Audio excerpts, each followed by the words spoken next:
Praise the lord.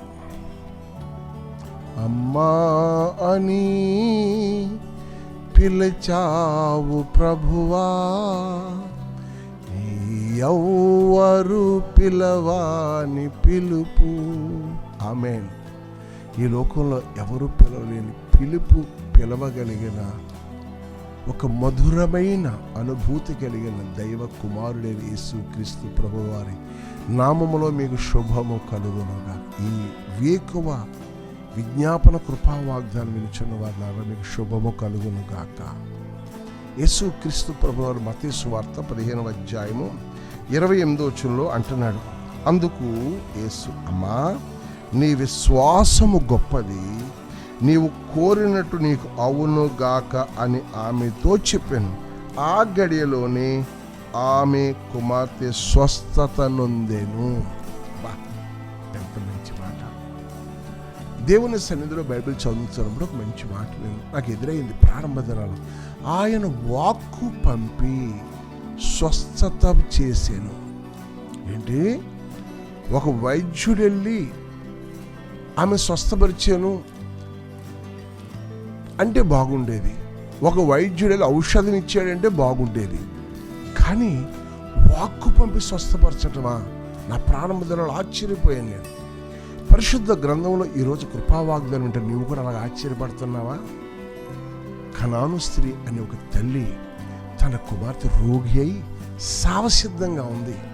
అలాంటి దినాల్లో యేసు ప్రభుల వారు ఆ ప్రాంతాల్లో సీదోన పట్టణ ప్రాంతాల్లో సంచరిస్తుంటే ఆమె పరుగునొచ్చి యేసయ్య పాదాల దగ్గరికి వచ్చి ఆయన మాటలు వింటూ, యేసయ్యా నా బిడ్డ సావు బతుకులు ఉంది, ఒకసారి కనికరించవా? ఈరోజు వాగ్దానం వింటాను. నువ్వు ఏ స్థితిలో ఉన్నావు? రేపు రాబోయే న్యూ ఇయర్, పొంగల్ హాలిడేస్, నా బిడ్డలను సరైన రీతిలో మంచి బట్టలు కొనలేను, నా బ్రతికి ఇంతే అనుకుంటున్నావా? నా బిడ్డ రోగి ఉంది మంచం మీద, హాస్పిటల్లో నా భర్తను ఎదురుగుండా పెట్టి పడి ఉన్నాను, నాకు ఏం పండగ అని కన్నీరు పెడుతున్నావా తల్లి? నా ప్రభు ఈరోజు ఆయన వాక్కు నీ యొద్దకు వస్తూ ఉంది. ఆ వాక్కు వినుచున్న నీ జీవితంలో, నా భర్తను స్వస్థపరచండి, నా బిడ్డను స్వస్థపరచండి, నా పట్ల మీ గాయపడిన హస్తాలతో ముట్టండి అని అడిగితే ఆయన అంటున్నాడు పిల్లరా, అమ్మా నీ విశ్వాసము గొప్పది. మనం ప్రభు కార్యము చేయగలిగిన గొప్ప దేవుడే, కానీ నువ్వు కూడా విశ్వాసం పెట్టుకుని ప్రస్తుతం జనరల్ హాస్పిటల్లో ఉన్నావా, ప్రైవేట్ హాస్పిటల్లో ఉన్నావా, లేకపోతే హాస్పిటల్కి వెళ్ళటానికి పరిస్థితులు ప్రతికూలతగా ఉందా, 108 ఫోన్ చేసినా అందుబాటులో రావటం లేదా? రైట్, నీకు అందుబాటులో ఉండే ఆపద్బాంధవుడు, ఆదరించి స్వస్థపరచగల సమర్థుడు ఈ మంచి ఉదయకాలం నీ తలుపు తడుతున్నాడు. నీ హృదయం అనే తలుపు తట్టి నేను ధైర్యపరుస్తున్నాడు. అమ్మా నీ విశ్వాసము గొప్పది. నువ్వు కోరినట్లుగా నీ కుటుంబంలో దేవుడు గొప్ప కార్యం చేస్తాడు. ఆయన మాట నమ్ము, ఆయన మాట మీద ఆనుకో. ఎందుకో తెలుసా? నిన్ను స్వస్థపరచు యెహోవాను నేనే అని వాగ్దానం చేసిన దేవుని మాట ఈ కనాను స్త్రీ నమ్మినట్లుగా లైవ్లో వింటున్న తల్లి, వ్యాఖ్యలు పడుతున్నావా? ఈ పండగ దినాల్లో, ఈ న్యూ ఇయర్ సమీపాల్లో నేను హాస్పిటల్ ఉంటే నా బ్రతికేంటని కృంగిపోతున్నావా?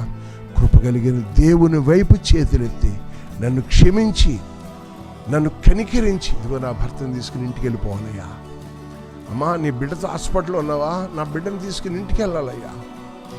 ఆయన సన్నిధిలో నువ్వు ఆనందించు, ప్రార్థన చేసి కన్నీరు కారిస్తే నీ కన్నీళ్ళు తుడిచి కనికరించి సురక్షితంగా ఇంటికి వచ్చి ప్రార్థనలో సాక్షిగా నిలువు. దేవుడు నిన్ను, నీ కుటుంబంలో ఉన్న ఆర్థిక పరిస్థితులు తొలగించి, అనారోగ్యము తొలగించి, నువ్వు కోరిన దానికంటే గొప్ప స్వస్థత నీ కుటుంబాలు ఇచ్చి నడిపించునుగాక, పోషించునుగాక, సంరక్షించునుగాక. ఆమేన్.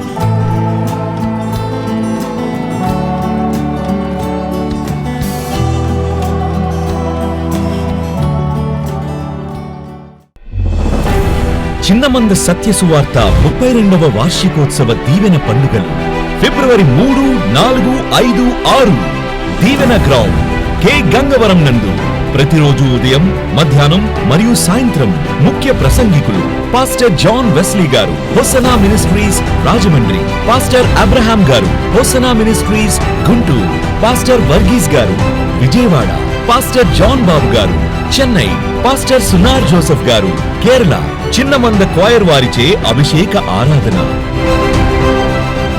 అభిషేకించబడిన దైవజనులచే ఆత్మీయ వర్తమానాలు మరియు మీ కొరకు ప్రత్యేక ప్రార్థనలు చేయబడును. ఉచిత భోజన వసతులు కలవు. రండి, మీ కుటుంబ సభ్యులుగా వచ్చి ఈ దీవెన పండుగల్లో పాల్గొని దైవ దీవెనను పొందండి. ప్రేమతో ఆహ్వానించువారు పాస్టర్ సలాది జకరియా గారు, చిన్నమంద సత్య సువార్త దీవెన ground, Kotipalli road, K Gangavaram, doctor BR Ambedkar, Konaseema జిల్లా.